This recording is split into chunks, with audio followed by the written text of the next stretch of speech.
This looks like some more bad news for DC with the reports that their upcoming Aquaman movie had people walking out of free test screenings. Now, if you can't even keep people in the seats when it's a free movie, I mean, that's usually something bad to be said about it. But I do have some defense of this. I mean, don't get me wrong. I don't think this movie is going to do fantastic at the box office, but I don't think this is one of the indicators of that. But before I get into that, let me just jump into this article from Comic Book Movie. Headline: Did people really walk out of the test screening for Aquaman and the Lost Kingdom? Warner Brothers finally debuted a trailer for Aquaman and the Lost Kingdom this past Thursday, and the first footage from James Wan's sequel seemed to go over fairly well for the most part. And yeah, I mean, I agree with that statement. I mean, it came out 4 days ago and it has 12 million views. So, I mean, that's pretty good interest in this movie if you get 12 million views in the first 4 days for the trailer.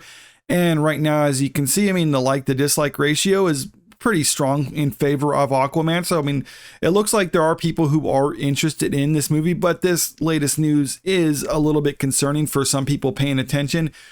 Previously, reports have indicated that Arthur Curry's second solo adventure is a bit of a mess, with some going so far as to describe it as an unmitigated disaster.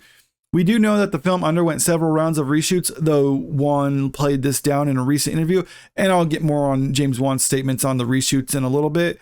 And there have been whispers about star Jason Momoa being vocal about how disappointed he was with how the sequel turned out. Can it really be that bad? Like, walk out of a test screening bad? Apparently so.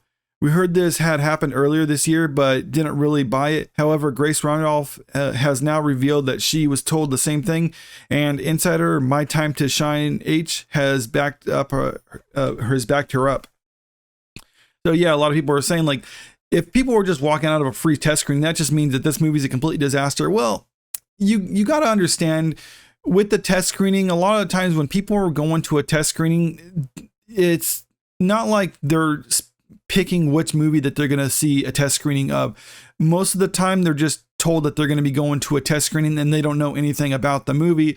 So, I mean, when people are in a movie like Aquaman, maybe it's someone who doesn't actually like comic book movies at all. I mean, if you're offered a ticket to a test screening, and I mean, yeah, you might take it up, but then you go into the movie and it's like something that you just don't like at all, like a certain genre. It's like, yeah, I mean, you might not stick around for that type of movie, and that's kind of understandable. But at the same time, when studios do test screenings, I mean, you got to think of it. The word is in the title there. It's a test.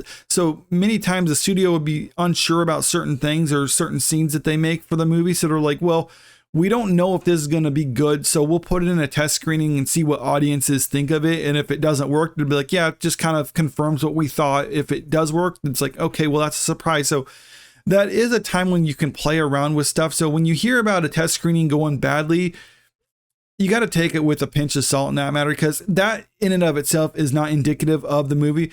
However, what is indicative of the quality of the movie or something to be expected is just the simple fact that apparently Aquaman 2 has been reported to have so many test screenings, or at least way more test screenings than a normal movie of this type, which usually indicates that the studio and the filmmakers don't really know what to do with it. I mean, when you get going, you kind of have an idea where you're going with it. And I mean, we've seen from previous things. I mean, like, look at Zack Snyder's Justice League versus the Joss Whedon's version of it. I mean, you could have the same movie. I mean, most of the same footage, but I mean, it's completely different the way it comes across on screen just by some simple reshoots and editing, and you can make like basically a different type of movie.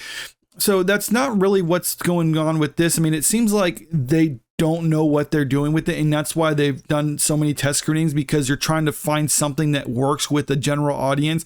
And so far they've been coming up with very little, and that's probably why they've also been delaying this a little bit to try to figure out what to do with it.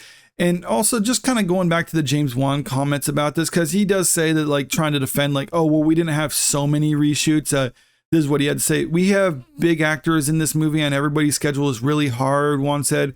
So we had to break up our shooting schedule into sections. We'll shoot a bit here now because this actor's available, and then we'll do another shoot now because this guy's available. People are like, oh, they're doing a whole bunch of different shoots. No, if we actually combine them all together, it's actually not that many number of days at all. And that is a fair thing to say, but I mean, at the same time, usually big movies like this, they have the actors under contract that they have to drop what they're doing and come back for reshoots if they're needed for reshoots. So, I mean, to try to say it's scheduling conflicts, I mean, maybe there's a little bit of that. I mean, I don't know what their contracts are, but I mean, that does seem like an unlikely thing. It does seem like they've finished shooting and then they've kind of like released them from their contract, and then all of a sudden they have to recall them to do more shoots. And then when you do that, then all of a sudden it's like, well, yeah, they're not under contract, so then you have to wait on them. So you kind of have to you have to go like, I don't necessarily buy this going on. And James Wan's even said in the following paragraph that most reshoots on films don't take very long and generally involve sprucing up a handful of shots, and Wan's post-production amendments have been successful before. Take his other 2018 film, The Conjuring 2, as an example. The director retouched the big demon he wanted as an antagonist in that sequel and changed it to the demon nun instead. That character eventually starred in 2 films of her own, The Nun and The Nun 2, which hit theaters last week.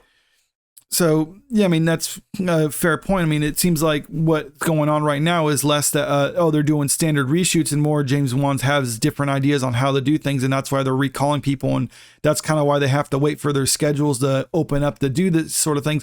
But even then, that means they're not really sure what they're doing with this, and they're trying to make it work in the editing, or trying to shoot enough things that they can fit it all together. But I mean, when you set out like this and you're trying to figure it out like pretty much in the 11th hour and how to make it work, I mean, that's usually an indicator that there's something bad with the movie. Now, is this going to be a success? I really doubt it. I mean, reshoots and bad test screenings aside, I mean, the simple fact is this is part of a shared universe. It's going to be rebooted after this movie, and I really don't think general audiences care to see this at this time right now. I mean, Aquaman, the first one, did really well, but that also came out following Justice League, when that movie, I mean, it didn't do great, but it did get a bunch of interest in the dceu. So I don't think this has that same momentum around. I mean, pretty much the momentum for DC is basically dead at this point. And most audiences, even if they're interested in this, I think are willing to just say like, you know, I'll wait a few months before I can just watch it on streaming service, especially since it's built off of being part of a shared universe, and that universe is more or less going away. But let me know what you think about all this in the comment section below. And if you like this video, make sure you click that like button, share the video, and subscribe to the channel if you want to stay up to date with the latest news. Thank you.